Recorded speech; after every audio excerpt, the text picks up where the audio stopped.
I'm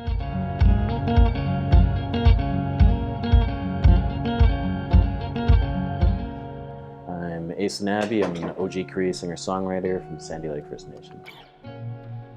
It's been an incredible year and a half of just nonstop going. I signed to Ishkade like two years ago now, and since the record didn't come out till November 4th of last year, but like it's been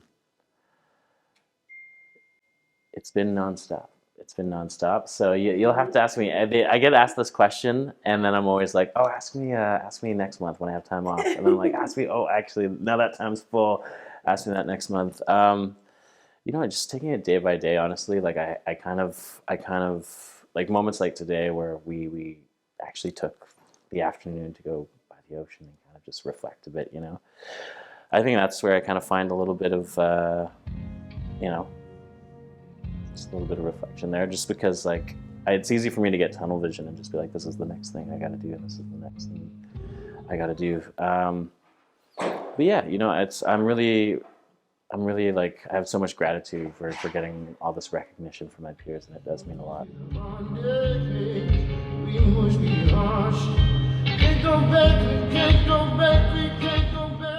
It's Ishkade Records. It's founded by Shoshana Kish and Amanda Rayom, two really kind of trailblazing Indigenous women who've been kind of in the music industry for decades, just breaking ground. And so yeah, I was the first signing to their label, and since then, like, I kind of put to bed the dream of making it as a musician. I thought, I'd be just happy just going to work and then playing here and there when I could. So like kind of being able to do this now full time is a dream, and I kind of owe a lot to them for kind of helping me.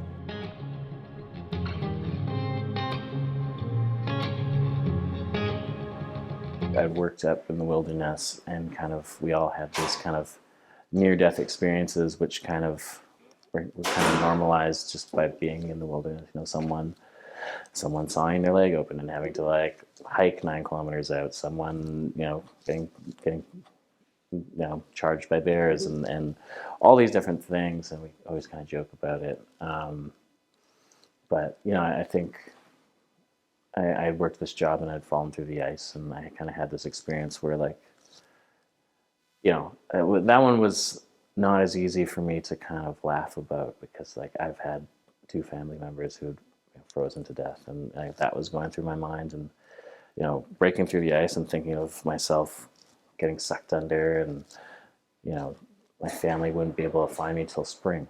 That happened to my uncle, and the whole time you're just like, oh, maybe he's still alive out there somewhere. And that whole thought really kind of, if I was going to put my family through that, like kind of made me feel like, what am I doing here?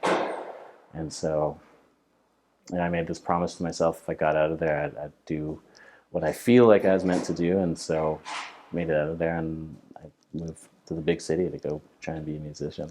The culture and the family, I think they kind of went hand in hand with this project. Like I grew up off reserve. I was only in Sandy Lake till I was 4. So, I grew up on these kind of small northern, kind of more like white towns, and so, yeah, it took me a while to kind of reconnect with my roots, because it wasn't like something to be proud of where I was growing up, and that's why it was so interesting moving to the city and kind of being wow, it's so different here to be Indigenous in the big cities.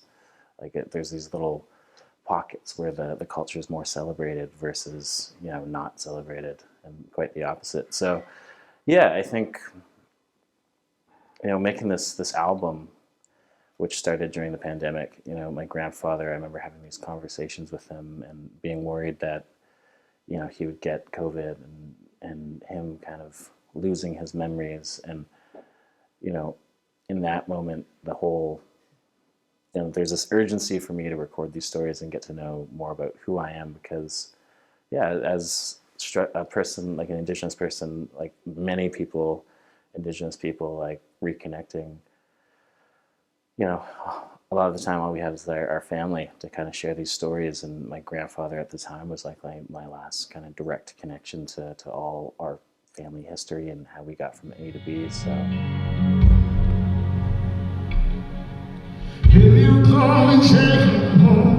It was a journey for us both, for sure. Like, honestly, like, it was like obviously I knew he like had been to residential school, and I had never really asked about his experiences there because of where we come from, and because we're both from the north, and there's this whole idea of what it means to be a man, and so you don't talk about your feelings and stuff, and so like we kind of had this breakthrough during the pandemic where it was just us talking and just being completely open, and yeah, I think the biggest thing to come out of it was like my grandfather, before he passed away, like had decided that he was like ready to kind of move on and like forgive and move on with his life, which I don't think happens for many residential school survivors. But I think because he shared his story, and because suddenly like all the people around him were like, oh, like your grandson's here and just telling his story, and then like we listened to the record and we read this about your story,